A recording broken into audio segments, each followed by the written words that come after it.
Late night, last minute video going up for Thursday. So I'm filming this on Wednesday night. Now we'll be back with your regularly scheduled programming next week with some more fishing action. But this video, while it does have some fishing action, has some incredibly important information. This video was made by Jessica from the Florida Manta Project, and she does all sorts of research about these manta rays, and it is almost manta ray season. That means cobia manta rays. It's a fun fishery. It's chaotic. It's a blast. It has issues. This video addresses a lot of those issues. They have myself and two guys that I totally idolized growing up. Now, Captain Blair Wiggins and Captain Scott Lum, Port Canaveral and surrounding area legends. Got some really, really good advice for you. So I just wanted to talk a little bit in the beginning, tell you what this video is, because it's not a video I edited, but she did an amazing job on it. There's some really good take-home points in this video. So I hope it helps you guys. I hope you learn some stuff from it, and I hope we can help some manta rays out too.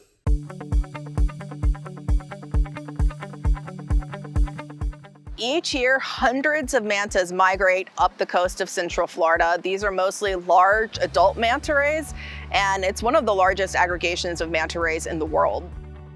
So we have very little knowledge about this population of manta rays. We often see courtship or mating behavior. We also see mantas feeding, which means this could be an important reproductive or foraging area for these manta rays. Anglers are interested in manta rays because of the cobia that travel with the manta rays. So cobia fishing is one of my favorite type of fishing to do. You're searching, you're looking with your eyes, you're predicting where you think these animals are gonna be, and then you have this fight. So it's super exciting. You get this adrenaline rush. It's just a really cool, magical fishery. It's a pretty unique way to fish for cobia. They are a fun fish to catch, and better than catching them, they're a great eating fish, and that's why people chase them so much. And nowadays, with so many boats coming at them, they're staying down a lot more, and we're not seeing the rays like we used to see. And we're not seeing the cobia like we used to see it. You know, back in the day, I don't recall seeing many rays without cobia. And in the past few years, it's harder to find rays with cobia. You know, word of mouth back in the day is how we used to find out when the manta rays were around and when the cobia were here. And you just happened to be out there at the right time, and there wasn't something like social media out there that somebody, you know, makes a good catch on a cobia and takes a couple of pictures of it and puts it out and said, hey, look what I got yesterday, look what I got today. You know, 1,000 people see that, you're gonna have, you know, 500 people out there the next day looking for cobia, looking for the rays.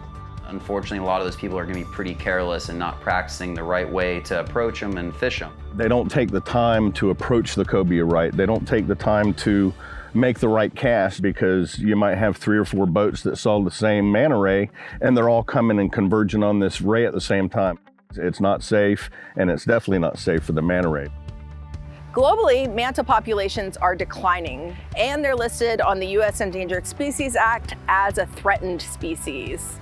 From our research in Florida, the main threats we see to manta rays are from entanglement in fishing gear and from strikes from boat propellers. We conducted a study in collaboration with expert anglers to develop a best practices guide for fishing cobia around manta rays. This video will feature tips about how to catch cobia without disturbing manta rays.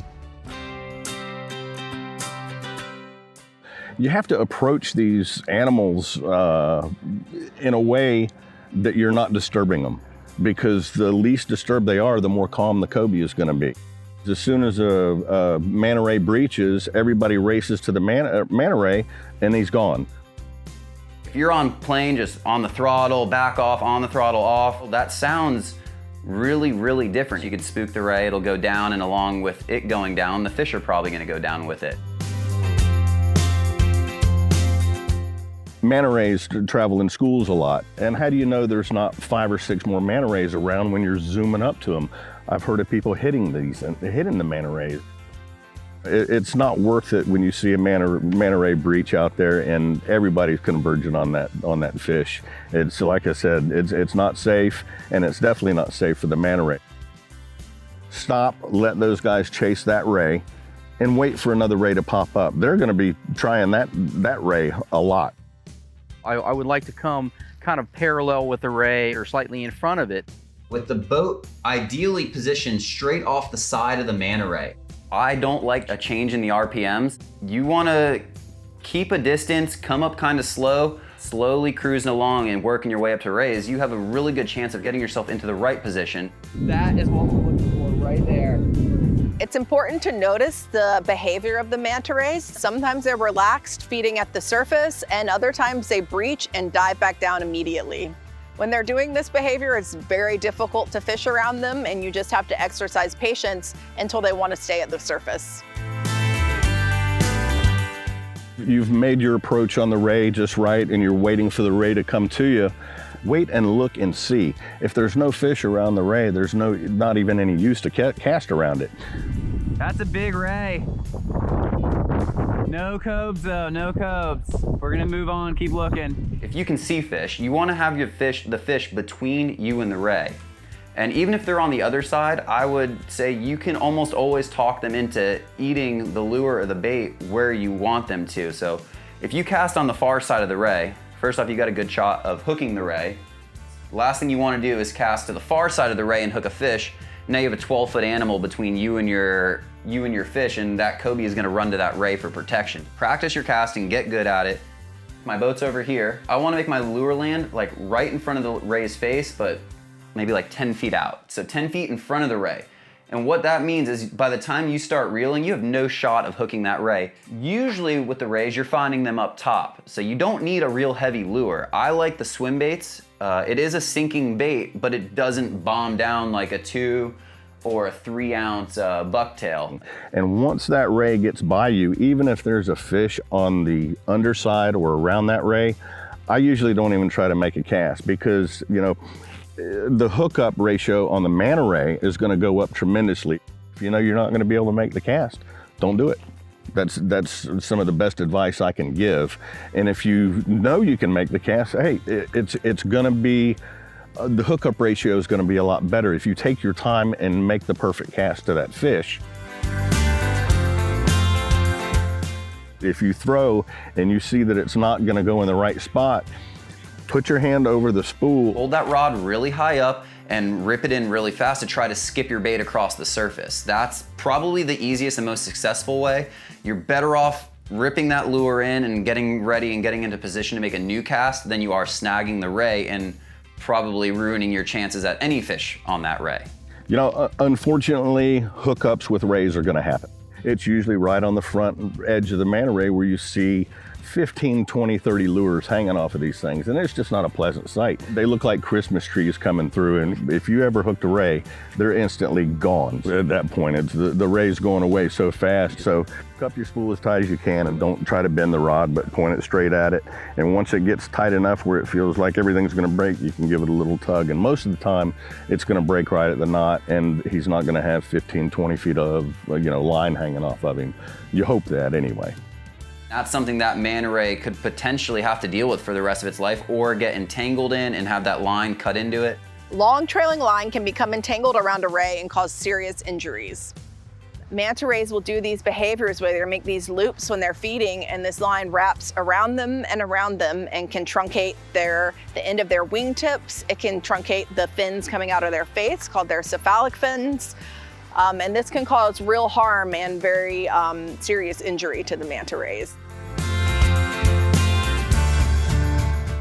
The cobia size now is 36 inches. The state and federal is 36 inches, which is a pretty good sized fish. That's really like a 15 to 20 pound fish. You're uncertain whether it's a legal fish or not. Or you think it's too small, don't try to gaff it. I mean, that fish needs to grow up, reproduce, and make more little ones like that. Having a big landing net is a great idea.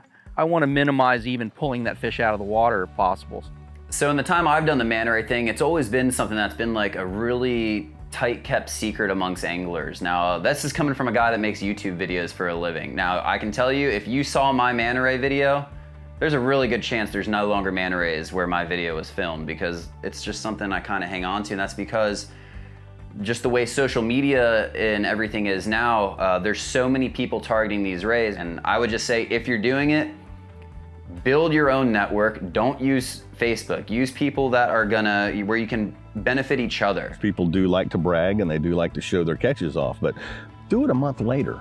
Don't do it right then. Do it a month later. Everybody save your pictures up. That way everybody knows, oh, that's what he got during when the cobia were here. I got to get out again next year. Even when the fish aren't around, you see like one of the biggest water creatures that's not got sharp teeth that you're gonna see in your entire life. The manta rays are something else. And you know, it's pretty exciting just to have a manta ray come up and swim underneath your boat and see them. They're a majestic, beautiful animal.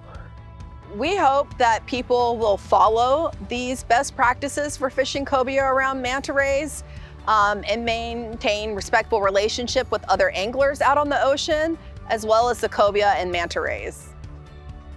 The most important takeaway message is to be patient, to be calm, and to be slow. If you scare a ray, you're not going to catch cobia off of it. So reducing harassment to the rays and reducing hooking of the rays improves your chances of catching a cobia. You know, working with anglers in this area for manta research and conservation is really, really important. You know, it's only by working together that we're going to be able to make positive changes for the future.